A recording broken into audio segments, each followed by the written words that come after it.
वालेकुम अस्सलाम। कैसे हैं आप? अल्लाह का शुक्र है। अर्तुगरुल गाजी का रोल अदा करते हुए आप पाकिस्तान पहुंच गए हैं। मैं अर्तुगरुल नहीं हूँ, मेरी नज़र में अर्तुगरुल इमरान खान है, तो मैं उनका सिपाही हूँ। अच्छा जी। अभी रात के 2 बजे जिस तादाद में पाकिस्तानी अवाम निकल आई है खान साहब की हिफाजत के लिए, तो क्या वो गिरफ्तार कर पाएंगे खान साहब को? जैसे वो अदारों ने कसम उठाई है ना कि हम पाकिस्तान के दफा के लिए काम करेंगे, वैसे ही हमने भी पाकिस्तान की दफा के लिए अब कसम उठाया है कि जो भी हमारे बच्चों का मुस्तकबिल यहाँ से उठा के ले जाए, हम क्या यहाँ पर उनके लिए बैठे हुए हैं। उनको हम इमरान खान को गिरफ्तार नहीं करने देंगे।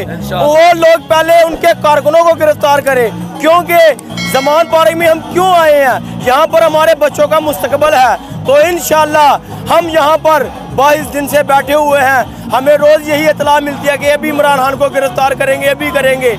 मैं सिर्फ उनको ये कहना चाहता हूँ कि खुदा अगर आप पाकिस्तान के हो ना, तो आप यहाँ जमान पार्क की रुख नहीं करेंगे। तो मुझे ये बताएं कि इलेक्शन में तो खान साहब की जीत लग रही है, इलेक्शन जीतने के बाद क्या खान साहब राना सनाउल्लाह को माफ कर देंगे? इमरान खान ने पहले कहा था कि मैं चोरों को नहीं छोड़ूंगा। जिसने पाकिस्तान का माल खाया है वो तो हिसाब देना होगा उन लोगों को। तो इमरान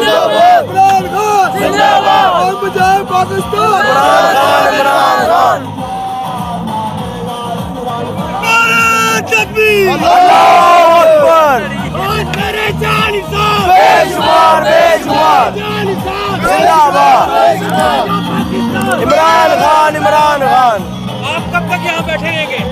इंशाल्लाह हम यहाँ पर तब तक बैठे हुए हैं जब तक हमें पता नहीं चलता कि पाकिस्तान में इलेक्शन हो रहे हैं। हम सिर्फ उनका मुतालबा है कि हम इमरान खान को गिरफ्तार करें, और हमारे पाकिस्तान अवाम का ये फैसला है कि इलेक्शन करवाओ।